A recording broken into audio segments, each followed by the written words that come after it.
Hello guys, हामी चाहिँ अब बेलासपुर मन्दिर पुगेर फर्किँदैछौँ। अनि हामी कति जम्मा 4 जना छौँ। अनि अब सिँढीबाट तलै तलै पुगेर रोड पुग्छौँ। त्यति बेलासम्म सल्लाह गाडीको सिँढीभित्र हामी हिँडेको हिँडै गर्छौँ। अनि हामीसँग हुनुहुन्छ हाम्रो मगर सुदीप कुमार खड्का।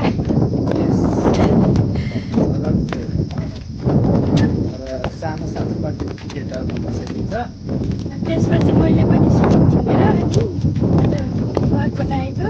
तपाईँले यस बिलासपुर मन्दिरबाट भ्लग र आफ्नो यात्रा गर्ने सुरुवात गर्नुभएको कति उत्साहित एकदम उत्साहित अर्को भ्लग बनाउँदा मन्दिर पनि राम्रो रहेछ। म धेरै पहिला आएको थिएँ, त्यति बेला चाहिँ सुन्दर रहेछ। मैले टाकुराको बिचमा अनि भर्खरै बनेको हजुर पहिलोपटक आउनुभयो हो नि, कस्तो लाग्यो त?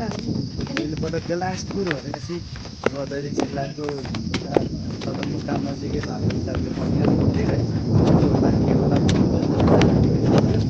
आज आएर त्यो बहुत मन्दिर पनि भर्खरै रहेछ, सुन्दर रहेछ। चिसो हावामा मन शान्त रहेछ।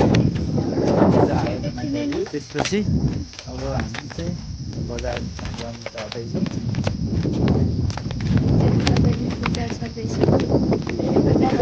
कस्तो लाग्यो? पहिला र अहिले फरक पायो? पहिला यो सिँढी चाहिँ थियो कि माथि मन्दिर चाहिँ त्यस्तो थियो।